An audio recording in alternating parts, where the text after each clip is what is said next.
Today I have a really special guest.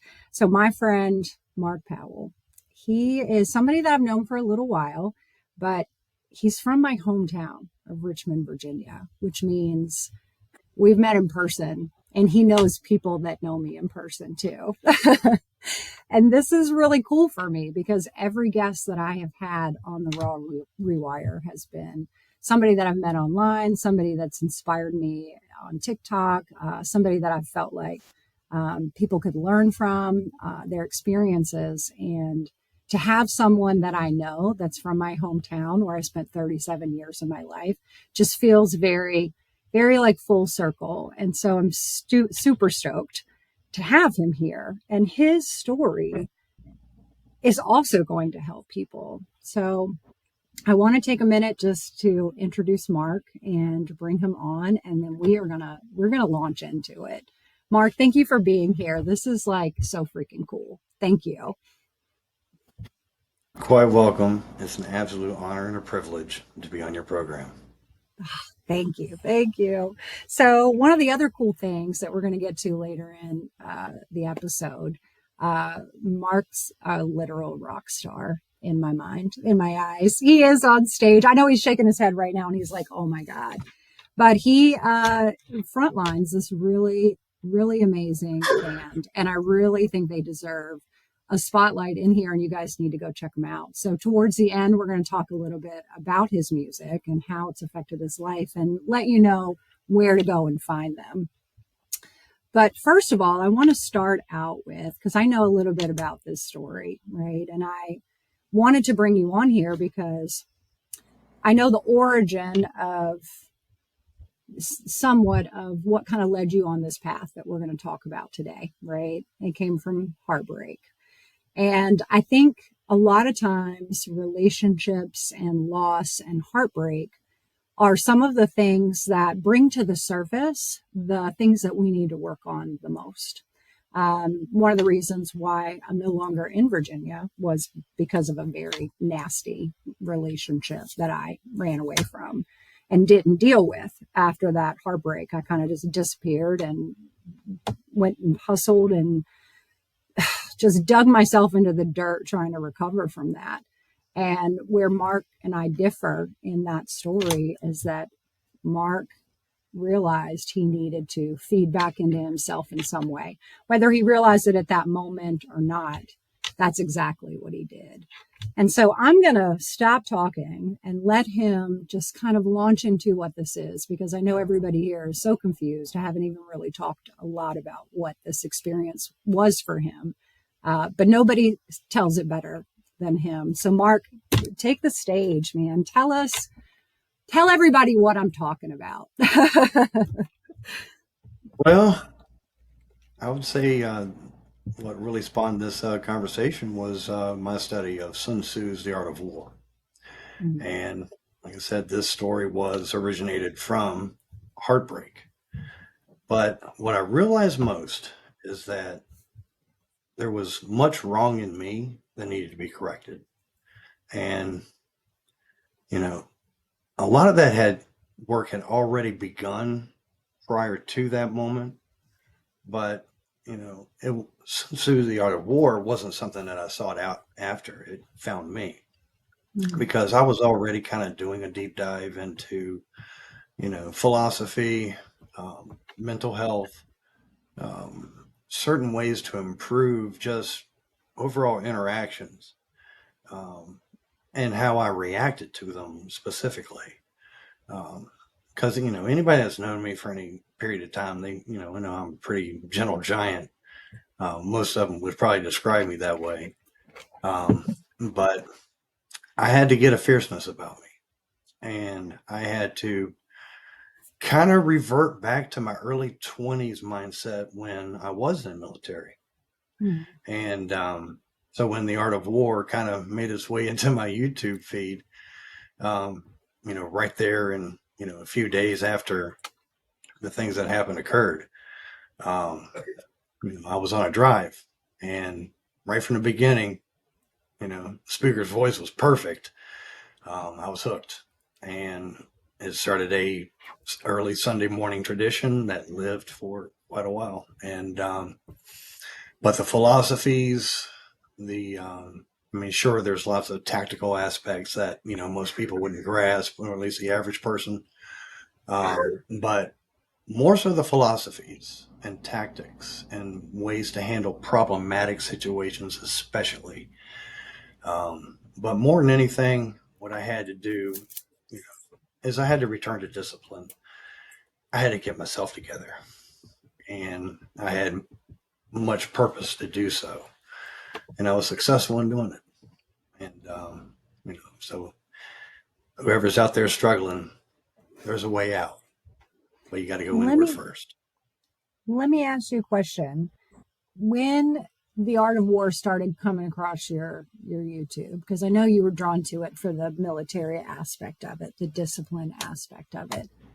Sure. And obviously the speaker's voice when you put it on the audiobook. Was there anything else right there at the beginning that really cemented that you wanted to incorporate this, listening to this book every week for as far as you could see in the future? I know when you started it, there's no end date. It's just, I'm doing this thing. But what else about it drew you to that book specifically? Or was it just the military and discipline aspect of it? Well, see, the application of it in real life, the opening statement is all warfare is based on deception. Well, what happens, sometimes in our interactions with people, they lie to us, they betray us. And from that moment, the relationship dynamic changes and you have to act accordingly. First, make sure that you're safe, no matter what the circumstance is. Second, figure out, from a tactical and strategic, way of how you're going to deal with it, and leave the emotions out of it, because that's, I think a lot of people get it wrong there. If you make emotional decisions, you're liable to make a mistake. If you make the well thought out, disciplined, and philosophical decision, chances are you'll be correct, no matter if you like it or not. Yeah, that's the truth. When I think about every decision that I've made, whether I made it from an emotional standpoint or a logical standpoint, the emotional ones, yeah, those always were real messy. They were real fucking messy. Will bite you. And it's interesting because a lot of us, we encounter these challenges in our lives, right? Where we wake up and we have something happen and we realize, like you did, there's some things I have to change in here, things I need to work on. And a lot of times we get to that point because our system has been in nervous system dysregulation, like from experience, things like that. And a lot of times what happens is when our nervous system is in chronic fight or flight or anything like that, it rushes to make a snap decision based on our past experiences of what it thinks is going to happen in this current moment. And it does it emotionally, and it does it before our logical brain can even come online. So to have a practice or develop the ability to be able to calm yourself down in that moment before you make a snap decision from an emotional standpoint, bring your logical brain back online and then go, okay, what is the proper way to address this in the way that I logically want to or should, or whatever the case may be. But so many of us operate from a place where that emotional decision making is happening like that, and we don't even realize it. And I think that's what I love the most about you, this routine for you and what it did, because you went on every Sunday, you took a drive. Correct me if I'm wrong. You took a drive and you just drove around where you lived or however far it took you. And you listened to this entire book on audiobook every Sunday in its entirety. For how long? How long did you do it? I have to look back at the figure, but, easily 3 years. Wow. So 3 years, every Sunday, this was your ritual. When you... Since December of 22, late December 22. That's still a really long time. When you first started doing this, like the first couple of weeks, what do you think your mindset was as you were doing this? Was this something that you knew you were going to commit to every Sunday at that time? Or was this just I got to get out of my head and get in my car and go for a drive. Like, what was the first like couple of weeks like for you doing this? Well, what it was, yeah, driving, you know, has always been kind of like my peaceful place. I used to drive taxi for a living, so me being behind the wheel is home for me, Hmm. especially in the car by myself, listening to tunes, whatever. It's a place where I don't have to really have to answer to anything. I can just kind of rationalize what's going on. Yeah. And, I was listening to a lot of stuff from Jordan Peterson, Eric Thomas. One's a known, you know, like I believe proper term would be psychologist, and Hmm. Dr. Eric Thomas out of Detroit, Michigan. Um, I was listening to their stuff, and then all of a sudden, one of their videos ended, and then here came Sun Tzu's The Art of War. And right from the beginning, I heard it, and just let it roll. And it was just before Christmas, the Sunday before Christmas, actually. And Hmm. that was week one of what became, a regular thing. And I wouldn't drive necessarily the same places. I would, just kind of pick a destination and roll, you Hmm. know. Then yeah. How But it long allowed did me it the take time to you? meditate. Well, yeah, how long did it take you to listen to that audiobook in full? I mean, is it like an hour and a half, 2 hours? How long of a drive are we talking about? I believe it is roughly an hour and 40 minutes. Yeah, so that is, I mean, huge in terms of being able to have time in a safe place, right, in your car where you feel at home, and you're essentially meditating to this book that brings you wisdom, brings you strength, clarification, understanding, right? Application. You're like spending that hour and 40 minutes drive every Sunday for 3 years, basically. And I'm going to go into this a little bit further, a little bit later, but you're basically reconditioning your entire nervous system and processing emotions from whatever's coming up in you, right? So when you were telling me this story, when we first talked about it, I remember that was the thing that struck me as I listened to you. I was like, without knowing it, at every step of the way, you were like reaffirming to yourself, I am safe. It is okay. Even if you didn't know it, right? I'm safe in this place. You can count on me to show up for you every week without fail, right? Rain, shine, snow, whatever. You guys get it all in Virginia. And for three Yeah, years, you showed yourself, I'm going to be here for you. And to a nervous system that, either has been in chronic fight or flight, or even just a nervous system that's gone through a heartbreak, like those steps are essential in processing those emotions so that you come out the other side of it healthier than you were when you went into it. And that's what's right. amazed me about this. Did you know that? I mean, I guess you didn't know you were doing that. It just was something you were doing, and it stuck with you. Or did you have an idea how this would transform you? In time, I noticed my perceptions of certain things changed. Hmm. And they changed because they needed to, frankly. Um, Hmm.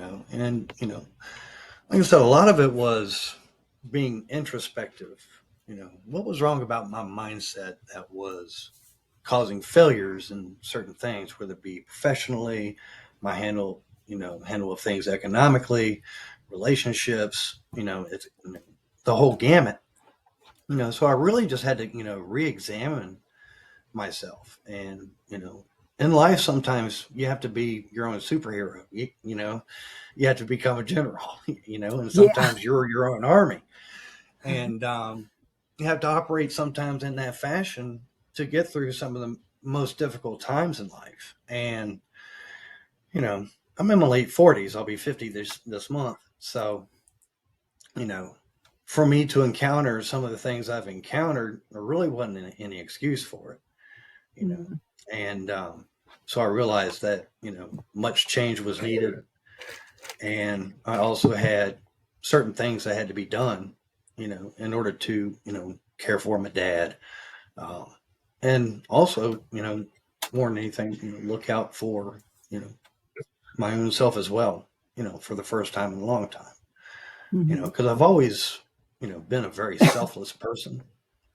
Um, but I realized the only way I was going to fix the issues I was having was if I gave back to myself. And this tradition, like, really helped me condition myself, because I think when you have yourself together, that's when you're in actual position to be able to help others the best. And yeah, that's the whole thing that I started noticing when I started achieving success along the way when this, whole tradition got started. Yeah. And I think that's huge. One of the things I talk about a lot, and I think one of the things that's the hardest for people when they start learning how to rewire thoughts or rewire mindsets or rewire behavior patterns, right? Or even just their nervous system and start feeding into themselves. Like, it can be difficult because we're so used to taking care of everybody else that sometimes to turn that eye on ourselves, can be hard to do. But also, this work that we do and anything like this, it takes consistency and showing up every day. It takes that discipline. You got to And make that promise. it's hard sometimes, I don't want to keep saying Tell that me as, about an excuse it. or a barrier, but that shit is hard to keep choosing yourself over and over and over again.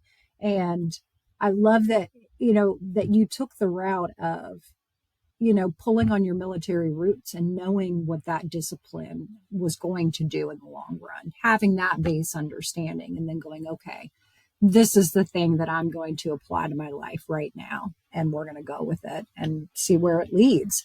And then as you're starting to do this, you're starting to see success and change in your own life. How did your like internal voice change? What was your, like, I know for me, I have a really bitchy, nasty, judgmental, I fucking hate that You inner too? voice. Yeah, I like drop my keys and she's like, "You're the dumbest person on the planet." Like literally. And I believe it. And I think for a minute, I am. I can't even hold on to my goddamn keys. And it's like everybody drops their fucking keys, Lisa. But anyway, that's a funny little example of it. She says a lot nastier things that I won't say online. But I think I think we all understand that they can, that voice has teeth. So if you could give us an example of like what your inner voice sounded like before you did this and how it changed for you, or was there a change? Well, I don't know. Like sometimes my inner voice, will change depending on the role. Just like if I were to drop my keys and be like, "Well, that was swift," Yeah. I'll probably say something like that. Being tall and lanky, sometimes I'm a klutz, and anytime I, happen to exhibit that, the internal voice, will usually say something pretty sarcastic. But no, really, my internal voice became, kind of like the voice that just kind of sets you down and say, "Hey, look, Mm-hmm. this is a problem here.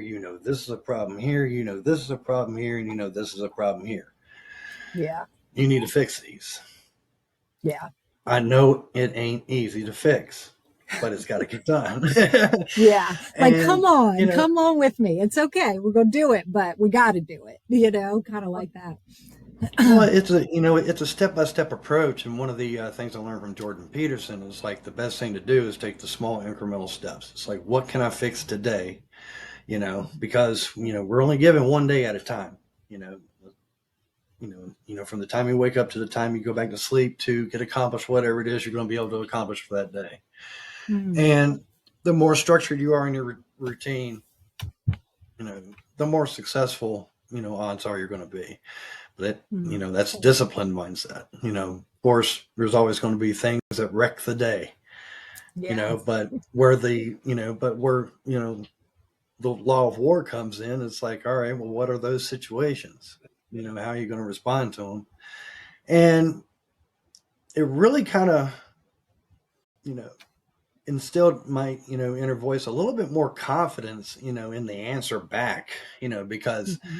my inner voice, sometimes is very pessimistic, you Yeah. know.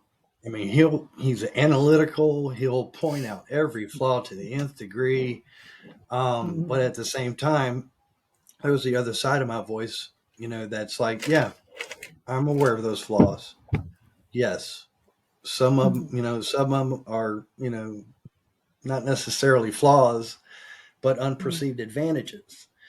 Yeah. Because sometimes, you know, especially if you're the super nice or the naive, you do Mm-hmm. have to, learn to have a, adverse instinct, a time to stand up for yourself, to defend Mm-hmm. yourself, to defend what you believe is right for the situation at hand.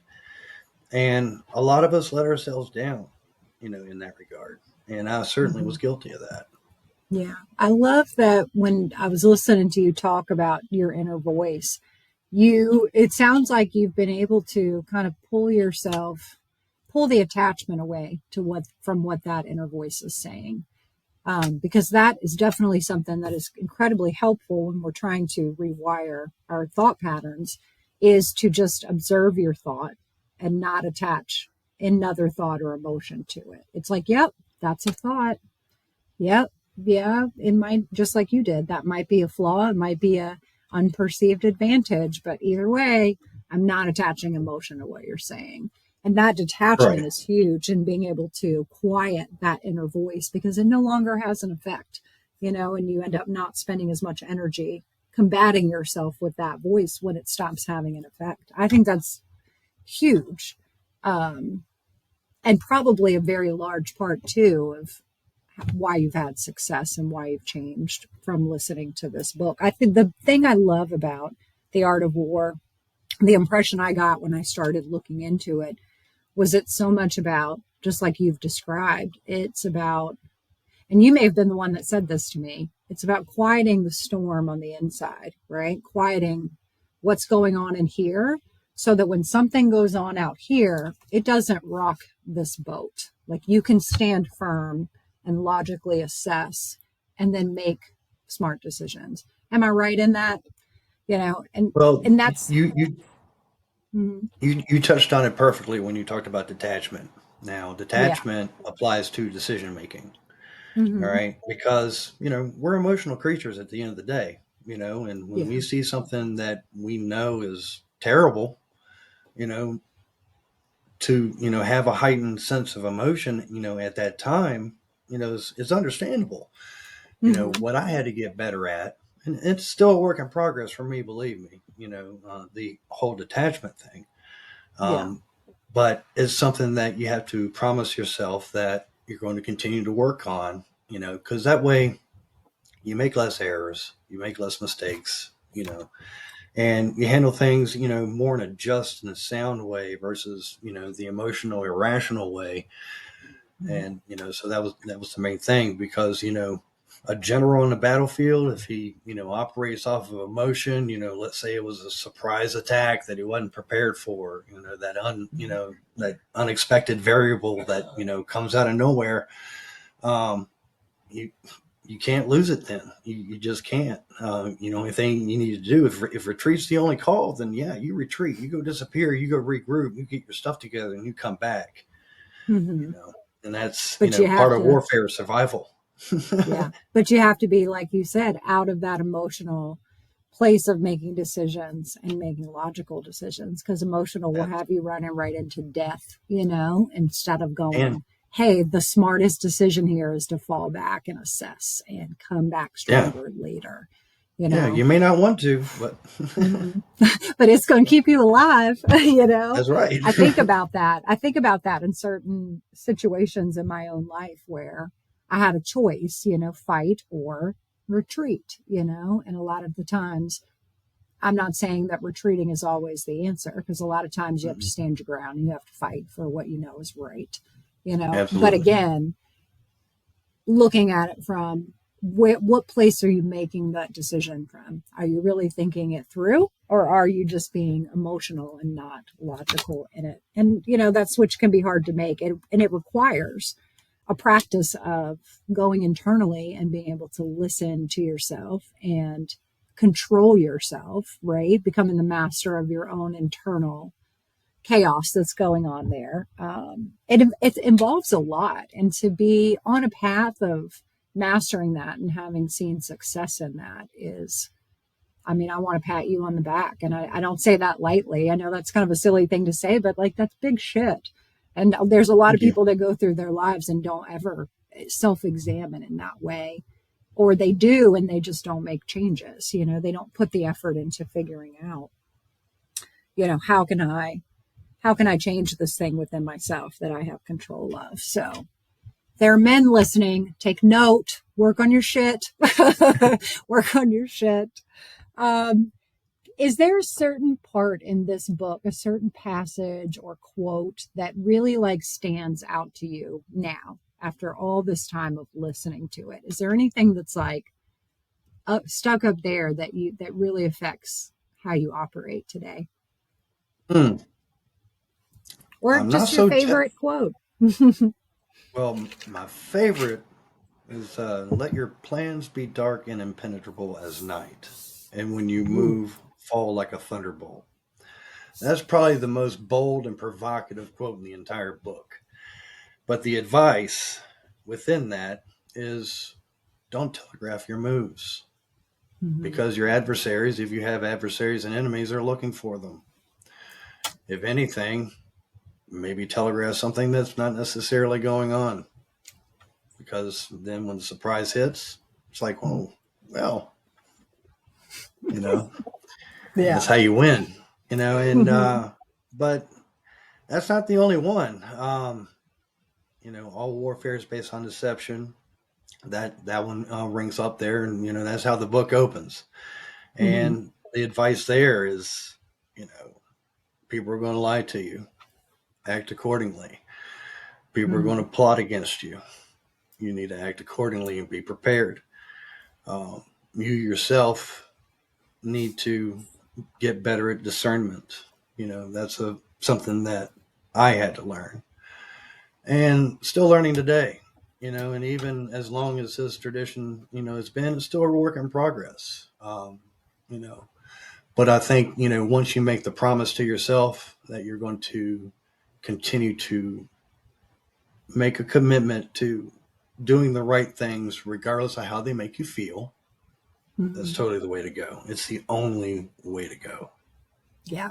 I want you to say that one more time, regardless of the way they make you feel, because that's the part where people get stuck, right? They're not able to move past how they feel, right?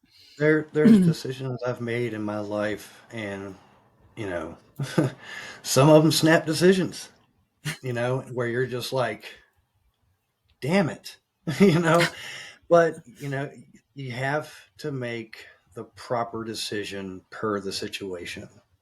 When you don't, you have opened the door to calamity and failure. And you can apply that to warfare. You can apply that to life. And the things, where my failures have been the highest have been times when I did not act along principled lines, Yeah. and I stopped doing that. Yeah. And I think if we all took a hard look at our choices and decisions in our lives and kind of put it against those metrics, right? And got really honest with ourselves, we probably would see the same thing in our own life. Those moments and those decisions we made, man, those didn't turn out so well, And I was the best at getting in my own way. yeah, exactly. And that, honestly, I feel like that's what I've done since January of this year. Definitely this pattern spotting was going on a lot longer before that, but finally in January was the time where I was like, okay, I see this toxic shit. I see this shit that I'm doing over and over again, getting in my own way, making decisions here with this that doesn't serve me, XYZ. We can go down the whole long list. And I could see where at all these times I had essentially blown my life up in some way because of self-sabotage or emotional decision making, really. I think they go hand in hand. And to be able to sit down and write out those patterns and look at them with a microscope and go, how the fuck do I change it? And where do I start? And not even, not allowing it to stop you and to continue pursuing through it. I mean, that's what we all have to do. And you did this for 3 years. What happened that made you decide this was a practice you no longer needed to do? What did that look like at the end? Well, it's not like I won't resume it, Yeah. because if I start seeing any sort of regression whatsoever, I will go right back to it. Mm-hmm. But my responsibilities have changed within that time frame. I'm now caring for my dad, and Yeah. I need to have time available for him. Trying to open up more time, for side of suffering as well. Trying to Mm-hmm. be as available as possible for anything that we have going on at any time.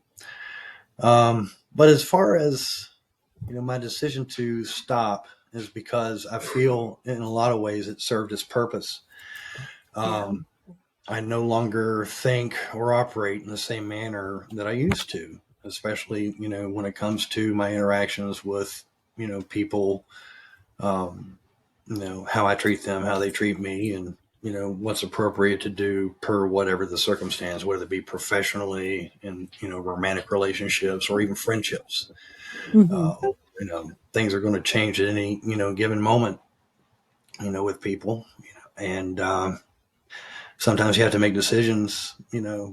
Well thought out, and sometimes snap decisions. But the Mm-hmm. key is making the disciplined and proper one, regardless of how it makes you feel. Regardless of how it makes you feel. That's going to be the name of this podcast episode because that is Yeah. so timely. And what you do, what I teach people to do, it's like you have to push through no matter what Yeah. emotions are coming up, what feelings are coming up. Yes, it makes you feel like you want to stop. And there's all kinds of ways our body tries to convince us and our brain tries to convince us that you should not be doing this thing that's healthy for you, so it can feel like a constant battling that part of us down, going, no, I've committed to this and I'm going to see it through regardless of what my internal systems are telling me. Okay, so I want to pivot here for a quick second because you've been a musician and been playing music like longer than anything, right? Like you've been doing it so much of your life. And I'm so curious, at the time you were doing this routine with the art of war, I know you were playing music right alongside of it. How do those two things, your music and this routine and kind of healing path that you're on, essentially, how did those two live next to each other? Like, what effects did you see in your music from what you were doing? Well, when that happened, I was playing for a band called Depraved Indifference, and Mm-hmm. it was soon after that routine got started, right there in early January, late December. Jesse Haley reached out from Side of Suffering and asked for me to join, and so I did. And I had such love and such respect for the music, and such respect for Jesse Haley and Randall in particular, and Brandon Rice, that in the early stages at that particular time, uh, I knew that I needed to throw all my energies into that project. And at the time, I really didn't want to leave Depraved Indifference, but I knew the right thing for me to do was going to be to focus on that, on Side of Suffering. And the first song that I wrote for them was a song called Pathway to Redemption. And from an artistic standpoint, it really kind of changed how I write and my approach to it. I'm trying to deliver a different message than I think a lot of people in metal deliver. Just something where if you don't like your circumstances, change it, but try to maybe go about it in a more tactical and philosophical way. I love this. Do you think that music is what has kept you sane and kept you aligned? Like, what does music mean to you? Being able to have these opportunities where you're playing with these incredible people and creating meaningful music and having this outlet, right? Does it keep you sane, or is it just because, like, I know you get up there and there's like a lot of you comes out on stage, right? Like, Oh so yeah. what does that look like for you? What does that mean? And what does that feel like on the inside when you're playing music? You know, I've been doing it for so long and it's so integrated within me that I don't ever see myself getting away from music. Perhaps in the performance aspects, maybe I'm towards the latter part of it, just due to age. Mhm. And, but the technical aspects, trying to help other bands succeed, I think that'll be the next chapter for me for sure. But man, about keeping me sane though, yeah, it's definitely been like the go-to when it comes to keeping me sane, whether it be listening to bands or songs that I relate to, or the performance aspects, the writing aspects. And I've been doing it for so long. I got started as a vocalist in, I believe it was April of 2000. Mhm. And, before that, I started out as a bass player, could never really get into a band that, took off or had any measurable success. Mhm. But it was when I, it was when I became a singer that, things, changed for me musically, which I would have never thought in a million years that I would ever become a singer. Bass player, Yeah. sure, kind of in the background, just holding the rhythm down, sure, I like that role. Being a Yeah. singer and all out front, really isn't me. To be Yeah. honest with you, I've never been that real rah guy. Mhm. I've always been a little bit more reserved, even polite, you know, and but I guess my approach is a little bit more, instead of me coming after you, let me lure you in, and from Mhm. a performance aspect, I'm not really about the glamour or glory. More so, I am the performance and message. Yeah. Those are the things that are important to me. But the feeling of music and how it inspires me, just like when I'm feeling a song, I am feeling a song, whether I'm listening to it or playing it. Mhm. It's a spiritual experience for sure, Yeah. all the way through. Yeah. I love this. I admire musicians so much, right? Having a musical talent, like in my life, is something I've always wanted and never felt like I could attain, and never had the discipline to continue working on it, regardless of how I felt about, my level of musical talent. But I love music. Music changes me, right? And for me, especially the music that I listen to now, it's less about who is singing the song and what is the message that they're actually talking about. What is the message that my subconscious is taking in every time I listen to the song on repeat? Because a lot of my playlist is that I have so many songs that I love and fill me up and inspire me and light me on fire, that I listened Mhm. to them over and over again, constantly. And there came a point in my life where I had to look at what I was listening to and go, is that feeding me or is that draining me? Because that was definitely going on in my life. But one of the things that I want to point out, that, and I don't even know if you're aware of, that being a singer and being on stage, and especially with the kind of music, the heavier music that you perform, Mhm. every time you use those vocal cords and every time you let out a growl or anything, your vagus nerve runs right through the back of your neck. And you're basically vibrating that vagus nerve the entire time that you're on stage and using your voice. And what that does for you and anybody else that does the same thing, it does it when we're talking, it does it when we're humming or anything like that, singing. It basically sends signals to your nervous system over and over that says, I'm safe, I'm safe, I'm at home. This is a safe space for me. And I think that's a beautiful thing. Like, I try to spend as much of my day as I can humming and vibrating all of this right here in my neck, because it instantly goes right into your vagus nerve and up your brainstem and into your brain. It says you are safe in whatever situation you are.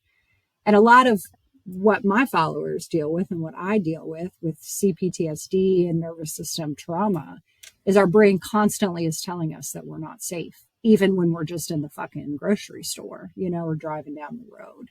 And so for you to have a practice where, whether you know it or not, every time you get on stage, every time you're in the recording studio, every time you're practicing, those are essentially the signals that you're sending to your nervous system.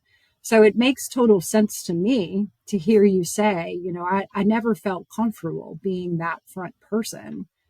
And then I was, and this is how it makes me feel. Like, yeah. Your body was just like, we're going to be comfortable being the front man because spiritually this lights you up. This is who you are. You need to express yourself through music, and your message needs to be heard by people that can be helped by it. So I think it's beautiful to be on the outside and be able to tell you that. I don't know if you knew that. Did you know that about your vagus nerve and what that does when you sing?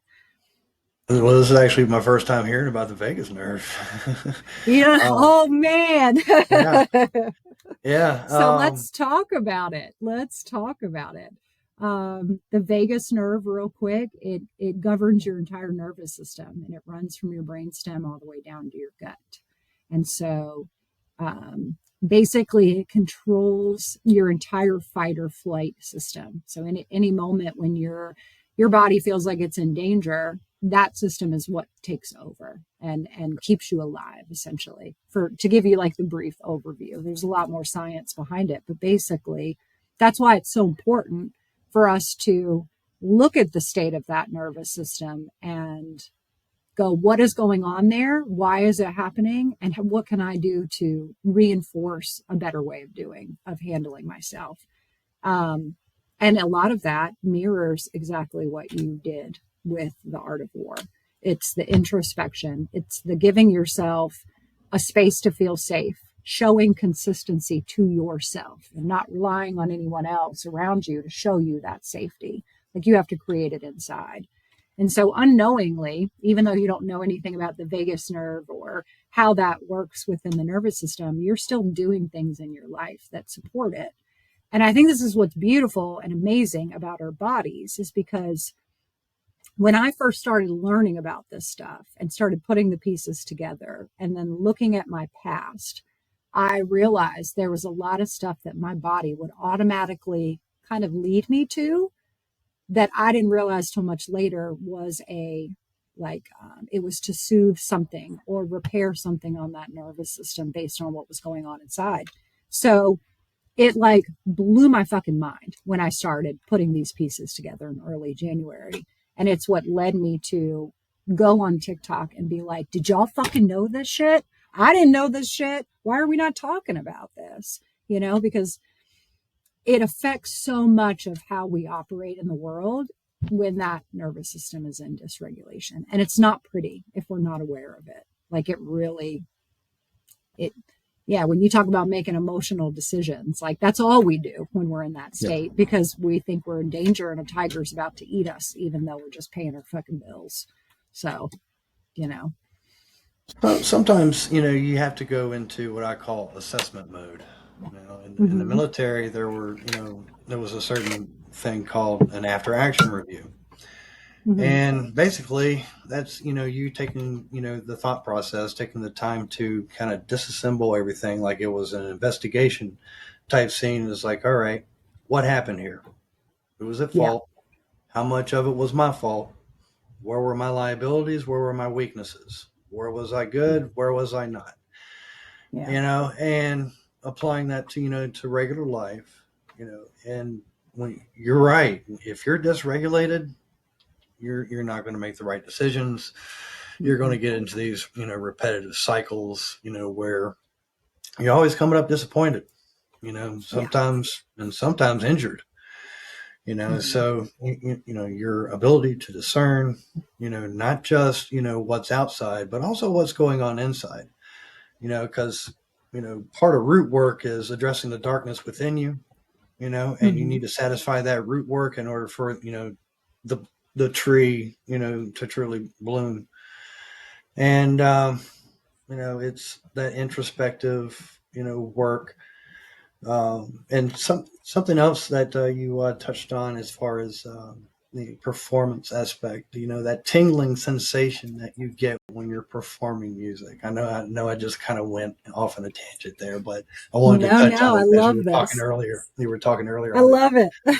Um, one of the most, I mean, this dates back to my mens rea days. We're talking, the early 2000s. I joined them in 2003 and was with them until 2017.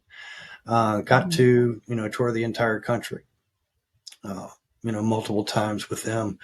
And also got to open repeatedly with Guar, which that was an incredible experience. But there's no substitute for that feeling when something that you've created, you're able to deliver and it be appreciated. It's Mhm. it you know no matter how it's related to, whether they took it as a positive or a negative, the legacy you leave behind, are things of that nature. And you know me, I've always wanted to use music to be a force for good. um, I've thoroughly enjoyed it, ever since I first became kind of a music nut back in the early 80s. And yeah, it's been beautiful. I mean, without music though, my nervous system would probably still be dysregulated. I probably would be involved in, you know far worse, least productive, probably even harmful things. So it's been a great outlet, probably the greatest. I love this. I think it's wonderful. I love what it's done for you in your life. And I love the way that you're able to create something and put it out there and feel that beautiful feeling of it helping people, people appreciating it, and people wanting more of it. Like I think that one of our main purposes, to get a little spiritual for a second, of being here on this earth is to continually create things, to have experiences over and over and experience a wide array of emotions, people, experiences, music, all of it, everything, art, all of it. And so to be in a position where you can continue to do that and have done it for so many years, and it to be such a healthy, beautiful outlet of expression and healing in its own ways for you. I mean, I just think that's wonderful that we have the ability and opportunity to do that, especially for you, my friend. Hey, I So for got really everybody, lucky. yeah. I got really lucky. I was really fortunate to, you know, end up working with some of the most talented people that I've ever known. Corey Smoot being one of them. My Mm-hmm. career never really gets off the ground without him. Um, Chris Hartzell is another good friend of mine. He was in the first band that I was a singer for, and Mm-hmm. a lot of his riff writing back in those early days, helped me improve as a musician to be good enough to, later join Mens Rea. And the rest is history. There was a gap in time, where Mens Rea fell apart, my career fell apart, I lost everything, you know, and I was able to, revisit music more, from a fan perspective. It was always there, as far as that goes. Mm-hmm. But I think that was kind of like the universe saying, now's not the time for that. You have other things you need to work on, and it was right around 2015, 2016 that in the last 10 years that I really started getting out of my way, but more so over the last 5.5, 6 years. Mm-hmm. Um, it's been a struggle, but to be honest with you, and this is where I think a lot of us let ourselves down was, Mm-hmm. most of my failures were me simply getting out of my way, getting in my own way, and giving myself a pass, making decisions that shouldn't be making. And it was a work in progress to kind of dig out of that, Yeah. and because there's always going to be that kind of inner child in there, that's like, but I wanna, and it's like, no, sorry, sorry, Mark, I know this is what you want.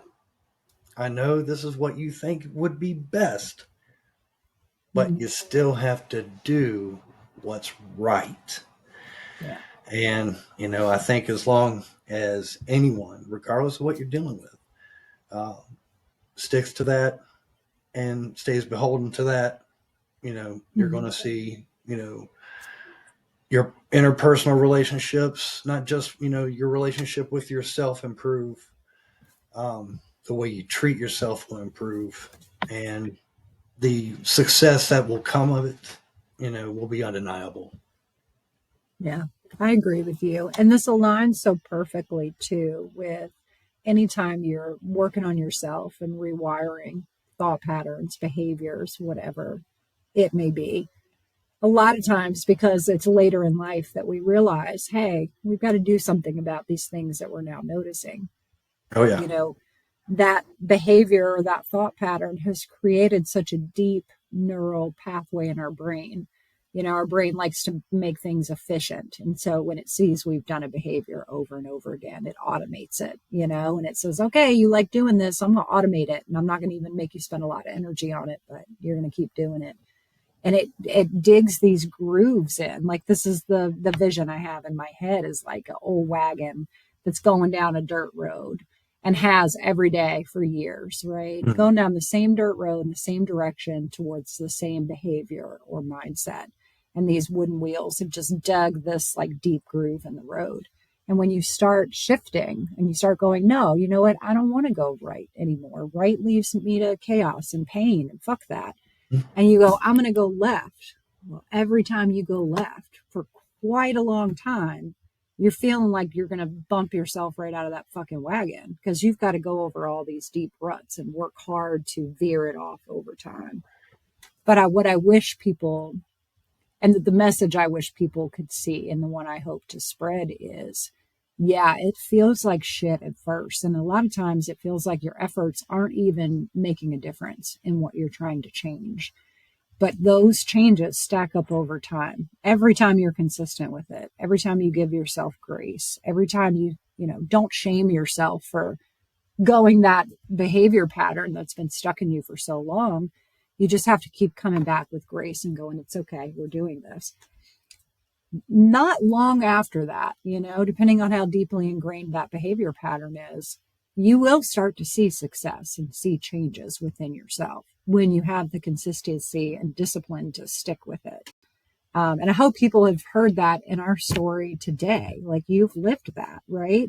You were consistent with this practice that fulfilled you, that gave you strength and allowed you to have the time to go inward and go, I'm going to work on these things, and I'm going to show myself that I'm safe with me. I'll show up every fucking week for me.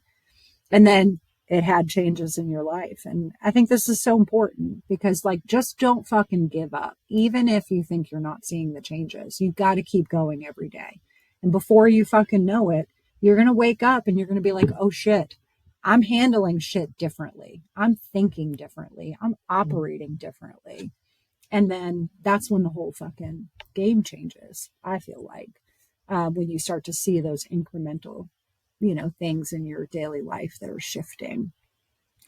Um, so I got to know, because I know people are listening and they're going to want to, connect with you and your music. So where can people go to find you and Side of Suffering, and see what you guys are all about? Side of Suffering, we're available on all the major platforms: Spotify, Apple Music, Amazon, etc. You can also find us on YouTube Music. Currently, what we have out is the promo video for Nod to the Gods, and we also Mm-hmm. have Pathway to Redemption. Soon we'll be releasing a lyric video for Pathway to Redemption, as well as the audio for our next single, which is entitled Onward, which is Mm-hmm. inspired by the movie Frankenstein's Army. And Yeah. that one promises to be a banger. We're looking forward to releasing that. Do you have a date yet on when that will be out, or is that still a TBD? You guys are still working on it. Yeah, to be determined, to be announced. Yep.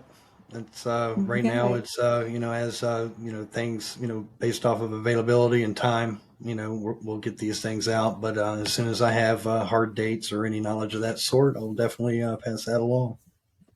I love this. And I, you know that I'll be putting out the info to everybody as well, too, as soon as I find out. I I know appreciate Pathway it. to Redemption has been your newest release. And I remember when that came out, and I immediately went and listened to it and loved it. You sent me the lyrics, and I was just like, this is fucking amazing. So, everybody that's listening, you need to go fucking check them out for real. Yes, Um, please do. Thank you. yes, please do. Um, so, yeah, we're going to wrap it up. I am so appreciative. Like, this whole conversation was illuminating, and I appreciate so much you giving us that inside look into what that experience was like for you, and not really like holding back on why you did it and what it did for you. And I hope everybody that's listening, if you haven't read The Art of War, go read it. I think I have it on audiobook. I'll gift it to you. Just let me know. I'll send it. Um, you guys go follow Marc, go follow Side of Suffering on all their socials. I'm going to link them in the description below, so you can just go right to them.